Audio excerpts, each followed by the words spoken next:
Good morning, ladies and gentlemen. We are here to honor Lieutenant Abel on the occasion of his promotion to the rank of Lieutenant Commander in the United States Navy. Officiating today's ceremony is Colonel Clinton R. Bigger, Commander, White House Communications Agency. First, I'd like to recognize several guests in the audience. First and foremost, his wife Deborah and daughter Cassie.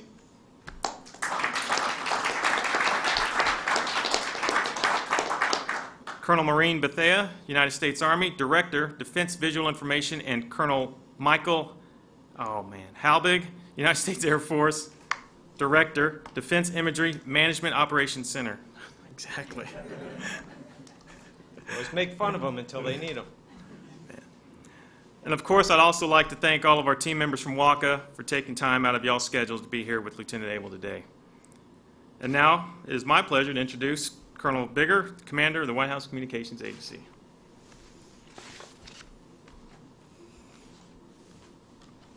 All right, good morning, everybody. What a great day. Hopefully I won't need these. I did jot down a few notes just in case I get nervous up here and I make some mistakes. Because I didn't want to forget anything, because I know Chuck is trying to keep this real informal. Almost too informal. Because this is a special day, and we don't want to just gloss over something like this. Chuck's been in the Navy for 26 years. He joined in 1985. Rose to the ranks of Chief Petty Officer, coming up through the combat camera, visual information ranks, and he was selected to LDO in 2001. He was the only LDO selected in that career field during that year. And one of the questions that I asked him in preparation for today is, what caused you to make the decision to cross over to the dark side and become a maverick and go the LDO route? He had a mentor. You can correct me if I tell the story wrong, but he had a mentor that told him, the Navy needed great chief petty officers, but they really needed a great visual information communications officer to bring that community to a new level. And so that's why he crossed the boundaries, went over to the dark side, and now he's ascended to the rank of lieutenant commander, which is not an easy task in today's military. He's had a number of, he's earned this rank.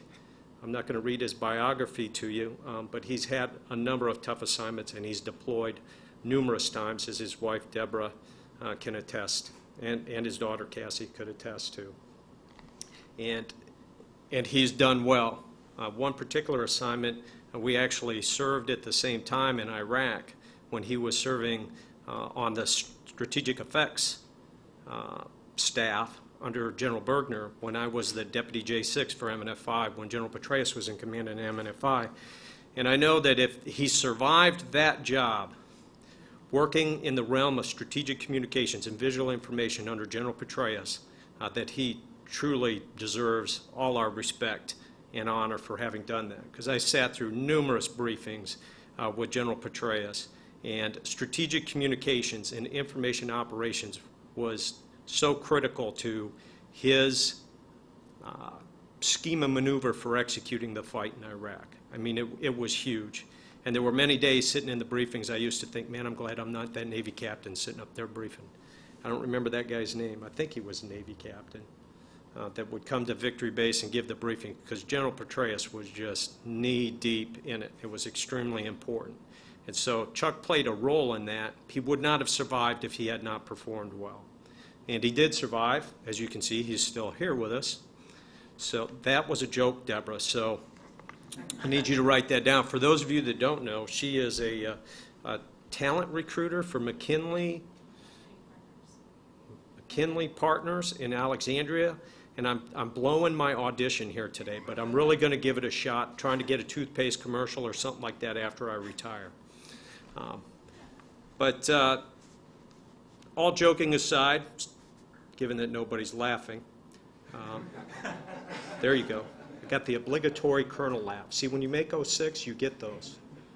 See, you're doing it now. Okay. So anyway, long distinguished career. I know that he earned his bones in Iraq, because that was certainly had to have been a tough assignment. And we probably stood in line together at the Green Bean there in the palace, there in the green zone, and didn't even know who each other were. Who knew we'd come back together in WACA? And Chuck's done an absolutely fantastic job for us in Walker.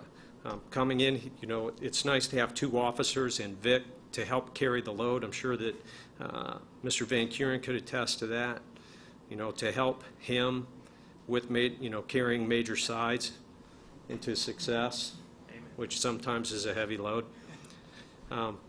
That also was a joke, if this is being taped. But he's done more than just assist Vic with the tough mission, and they're on the screen every day. The president does something every day, and Vic is there. Whether it's the White House TV folks that I see jumping out of the van and chasing the press down and following the president, to the folks that are running the teleprompters or, you know, running master control. And I mean, it's just every single day Vic's got something going on, and it's a group of true professionals that work extremely hard for the White House Communications Agency.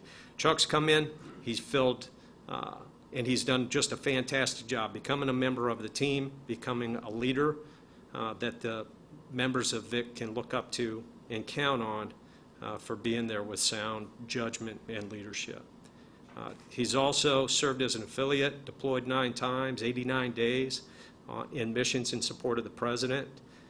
He's had some really tough assignments as an affiliate.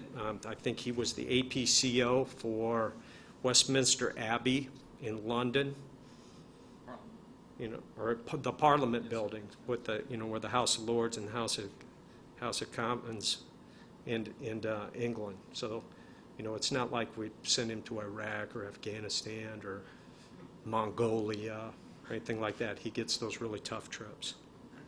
That also was a joke. Okay, I'm blowing my audition. Suffice it to say, 26 years. He's a patriot. He's a warrior. He's earned this rank.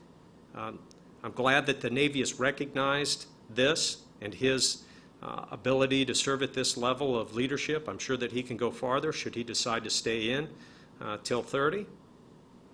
Maybe. She didn't roll her eyes, so you might be good. So with that, let's continue with the promotion.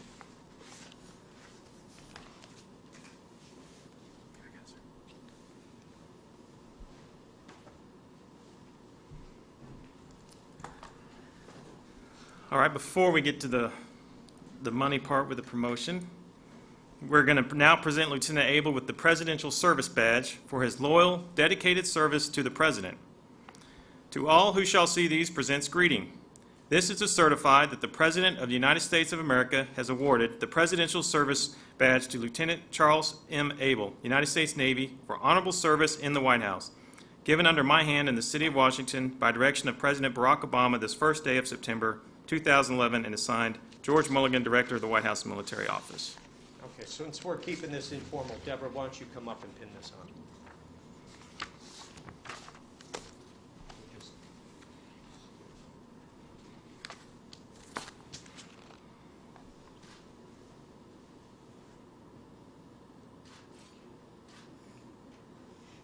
All right.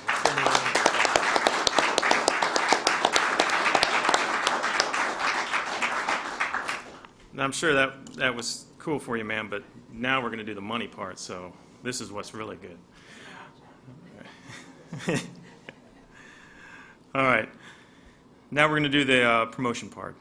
The President of the United States has placed special trust and confidence in the patriotism, integrity, and abilities of Lieutenant Abel. In view of these special qualities and his demonstrated potential to serve in a higher grade, Lieutenant Abel is being promoted to the permanent grade of Lieutenant Commander, United States Navy.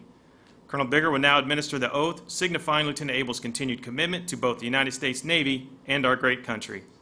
Military personnel, could you please take attention to the oath?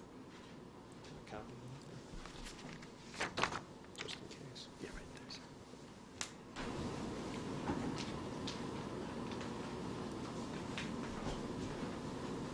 Raise your right hand and repeat after me. I state your name. I, Charles Abel, Do solemnly swear do solemnly swear that I will support and defend that I will support and defend the Constitution of the United States the Constitution of the United States against all enemies, against all enemies, foreign and domestic, foreign and domestic, and that I will bear true